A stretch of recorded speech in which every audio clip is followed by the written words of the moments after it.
సంక్రాంతి శుభాకాంక్షలు. సంక్రాంతి పండుగ వెళ్ళేంత వరకు సంక్రాంతి పనులు ఉంటూనే ఉంటాయి. అయితే సంక్రాంతి పండుగకి మా ఇంటిని నేను ఎలా అలంకరించుకున్నానో ఈ వీడియోలో మీకు షేర్ చేస్తాను. ప్రీవియస్ వీడియోలో గోడకి ప్లాస్టింగ్ చేయించాం కదండి, ఆ గోడకే సున్నం వేసేసి నా దగ్గర ఉన్న వాటితోనే నేను ఎలా డెకరేట్ చేసుకున్నానో వీడియోని స్కిప్ చేయకుండా చూసేసి మర్చిపోకుండా ఒక లైక్ చేయండి. డెకరేషన్ కోసం నా దగ్గర ఉన్న కుండలకి, ఇంట్లో వాడేసిన వస్తువులకి టెరకోట్ పెయింట్ వేసుకున్నానండి. ఇక్కడ కనిపించే కుండలు బిర్యానీ పాట్స్ అండి. కొన్నిసార్లు అమ్మాళ్ళ ఇంటి నుండి మా ఇంటికి వచ్చేసరికి లేట్ అయిపోతుంది. అలాంటప్పుడు కుండ బిర్యానీ కొనేసుకుంటాము. అలా వచ్చిన కుండల్ని నేను ఇలా వాడుకుంటానండి. నా వెనక చిన్న గోడలా ఉంది కదండి, దానికి పెయింట్ వేసేసిన తర్వాత వీటికి కూడా పెయింట్ వేసేసుకొని పక్కన పెట్టుకొని తర్వాత ఆ చిన్ని గోడకి పెయింట్తో ముగ్గులు పెట్టాను. ఇప్పుడు నేను పెయింట్ వేసేది బావిలో నీళ్లు తోడుకునే చేదండి, అది కొంచెం పగిలిపోయింది. అందుకని దాన్ని కూడా పూలకుండీలా మార్చేశాను.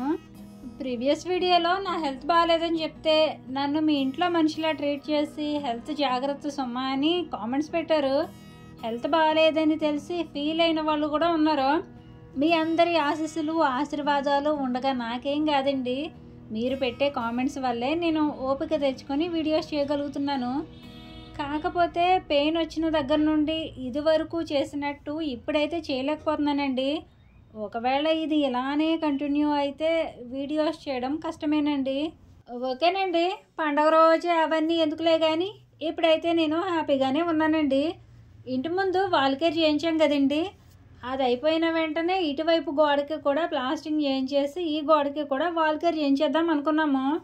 కానీ ఇంటి ముందు ఉన్న చిన్న గోడకి వాల్కేర్ చేయించడానికే 4,000 అయ్యాయి. దీనికి కూడా చేపిస్తే ఇంకో 7-8 వేల వరకు అవ్వచ్చని చేపించలేదు, ప్లాస్టింగ్ మాత్రమే చేపించాము. ఈ గోడకి ప్లాస్టింగ్ చేసిన రోజు మా పెళ్లి రోజు అండి. అంటే ఈ గోడకి ప్లాస్టింగ్ డిసెంబర్ 10వ తారీఖునే అయిపోయింది. అది అయిన దగ్గర నుండి నాకు ఖాళీ లేక కొంచెం టైం పట్టింది. ఇక్కడ గోడకి హోల్స్ ఉన్నాయి కదండి, ఆ హోల్స్ ప్లాస్టింగ్ చేసేవాళ్ళు సపోర్ట్ కోసం ఉంచుకుంటారు. ప్లాస్టింగ్ చేసేటప్పుడు ఆ హోల్స్ని క్లోజ్ చేయవద్దని చెప్పి ఆ హోల్స్లో రాడ్స్ని ఫిక్స్ చేయమని చెప్పాను. ఈ రాడ్స్ బండికి ఫ్రంట్ భాగంలో ఉంటాయి కదండి, అవేనండి. ఓసారి మా పెద్ద మరిది మా ఇంటికి వచ్చినప్పుడు తన బండి మా ఊర్లోనే రిపేర్ చేయించుకున్నారు.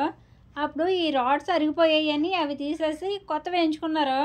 అప్పుడు ఈ రాడ్స్ని మా ఇంటి దగ్గరే వదిలేసి వెళ్ళిపోయారండి. వాటిని నేను ఇలా వాడుకున్నాను. అయితే ఈ రాడ్స్ని ఎందుకు ఇలా పెట్టించానంటే వాటి మీద బల్ల పెట్టి దాని మీద మొక్కలు పెడదామని ఆ రాడ్స్ని అలా గోడలో ఫిక్స్ చేయమన్నాను.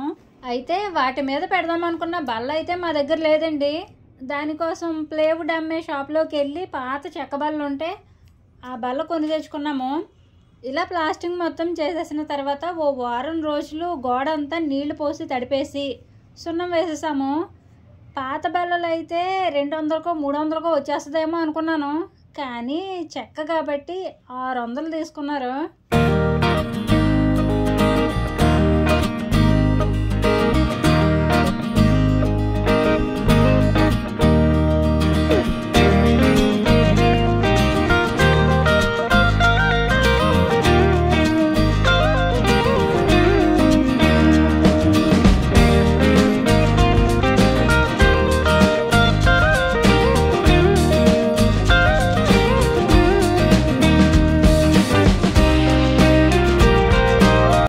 బల్ల కొని తెచ్చుకున్న తర్వాత దాన్ని శుభ్రంగా కడిగి ఎండలో ఆరబెట్టి అది పూర్తిగా ఆరిపోయిన తర్వాత దానికి కూడా పెయింట్ వేసేసాను. ఇక డెకరేషన్ కోసం నా దగ్గర ఉన్నవన్నీ బయటకు తీసి శుభ్రంగా కడిగి అవన్నీ రెడీ చేసుకున్నాను. ఇది వరకు మా పెరట్లో పెద్ద నేరేడు చెట్టు ఉండేది కదండి, ఆ చెట్టు నరికేసినప్పుడు చెట్టుని నరికిన వాళ్ళు ఒక దొంగని వదిలేశారు. దీన్ని కూడా నేను డెకరేషన్కి వాడుకున్నాను. మీరు చూసిన రాళ్ళల్లో చిన్న రాళ్ళేమో ప్లాస్టింగ్ చేసేటప్పుడు ఇసుక జల్లేస్తారు కదండి, ఆ ఇసుకలో వచ్చిన గులకరాళ్ళు. పెద్ద రాళ్ళేమో అమ్మాళ్ళూరులో కాలువలు ఉంటాయండి. ఎప్పుడైనా సరదాగా వెళ్ళినప్పుడు వచ్చేటప్పుడు 2 రాళ్ళు కూడా తెచ్చుకుంటాను. బాహుబలిలో దేవసేన పుల్లలు ఏరుకుంటుంటే కట్టప్ప నీకు పిచ్చి పట్టిందా దేవసేన అన్నట్టు మా వాళ్ళు కూడా నేను రాళ్ళు ఏరుకుంటుంటే అలానే అంటారండి. కానీ ఏం చేస్తామండి, ఎవరి పిచ్చి వాళ్ళది. టైర్లకు పెయింట్ వేశాను కదండి, ఆ టైర్లు కూడా అమ్మాళ్ళ ఇంటి నుండి తెచ్చుకున్నవేనండి. నాన్న బండ్లకి ప్యాచ్ వర్క్లు వేస్తారండి.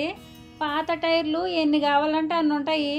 అందులో 2 టైర్లు తెచ్చుకొని వాటికి కూడా పెయింట్ వేసేసి బల్ల గోడ మీద పెట్టేశాము. తర్వాత పెయింట్ వేసుకున్న కుండలకి వైట్ పెయింట్తో కుండ చుట్టూ చుక్కల ముగ్గులు పెట్టి డిజైన్స్ వేశాను. డెకరేషన్ కోసం ఇవన్నీ ఇలా రెడీ చేసుకున్న తర్వాత మా వారికి అందించేస్తే మా వారే బల్ల మీద నీట్గా సర్దేశారు. ఇలా నేను నా దగ్గర ఉన్న వాటితోనే, ఉన్న మొక్కలతోనే డెకరేట్ చేసుకున్నాక మా వారు చూసి, ఏదో తక్కువైంది పుష్ప అన్నట్టు, ఏదో తగ్గింది సుమ అని నెక్స్ట్ డే నాకు మంచి సర్ప్రైజ్ ఇచ్చారండి. అదేంటంటే చాలా రకాల చామంతి మొక్కలు తెచ్చారండి. తెమ్మని నేను అసలు చెప్పలేదండి, తనే తెచ్చారు. అంటే పూల మొక్కలు ఉంటేనే నిండుగా అందంగా ఉంటుందని మా వారే తెచ్చారండి. ఇక నాకు బాగా ఇష్టమైన షాపింగ్ అంటే క్రాఫ్ట్ బజార్ షాపింగ్ అండి. ఎప్పుడైనా ఏదైనా పని ఉండి బయటకు వెళ్ళినప్పుడు అక్కడ క్రాఫ్ట్ బజార్ కానీ కనిపించింది అనుకోండి, ఖచ్చితంగా ఏదో ఒక వస్తువు కొనుక్కుంటాను. ఎందుకంటే క్రాఫ్ట్ బజార్లో వస్తువులన్నీ సహజంగా మనుషులు తయారు చేసిన వస్తువులే ఉంటాయి కదండి. అందులో మట్టితో చేసినవి, చెక్కతో చేసినవి నాకు చాలా ఇష్టమండి. అలా అప్పుడప్పుడు కొని తెచ్చుకొని దాచుకున్నవే ఇప్పుడు డెకరేషన్కి వాడాను.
ఇక్కడ ఇంటి ముందున్న బిందెలకి పెయింట్ వేసి ముగ్గులు పెట్టాను కదండి. అవి ఇలాంటి పండగల్లోనూ శుభకార్యాల్లోనూ డెకరేషన్కి చాలా అందంగా ఉంటాయండి. అలాగే మా ఇంటి ముందు గ్రిల్స్ ఉన్నాయి కదండి, ఆ గ్రిల్స్కి బదులుగా నేను బ్యాంబో స్టిక్స్ పెట్టించుకుందాం అనుకున్నాను. కానీ రోడ్డు పక్కనే ఇల్లు కాబట్టి సేఫ్టీ కోసం భయం వేసి గ్రిల్స్ పెట్టించుకున్నాను. ఇక నేను అలంకరించుకున్న బుద్ధుడి దగ్గర వేలాడే దీపం పెట్టాను కదండి, అందులో రాత్రిపూట దీపం వెలిగించి పెడితే ఆ దీపకాంతిలో మొక్కల మధ్యలో ఉన్న బుద్ధుడిని చూడడానికి నాకైతే నా 2 కళ్ళు సరిపోలేదండి, అంత అందంగా ఉంది. ఆ బుద్ధుడు మా వారు కాశీ వెళ్ళినప్పుడు తెచ్చారండి. ఇంచుమించు ఆ బుద్ధుడిని తెచ్చి ఓ 5-6 సంవత్సరాలు అవుతుంది. ఇక నేనేం చేసినా అది పర్యావరణానికి హాని కలిగించేలా ఉండకూడదు అనుకుంటానండి. మ్యాక్సిమం ప్లాస్టిక్ లేకుండా చూసుకుంటాను. ఇక ఎప్పటి నుంచో కంటున్న నా కలలన్నీ మెల్లిమెల్లిగా తీర్చుకుంటున్నానండి. మీకెలా ఉందో తెలియదు కానీ ఇలా అలంకరించుకున్న తర్వాత నాకైతే మా ఇల్లు భలే నచ్చేసింది.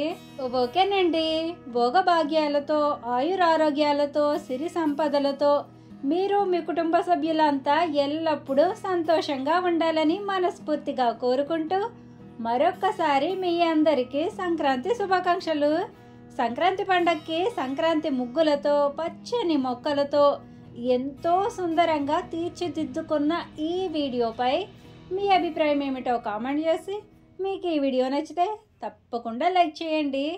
మరో మంచి వీడియోతో మళ్ళీ వస్తాను. ఉంటానండి. నమస్తే.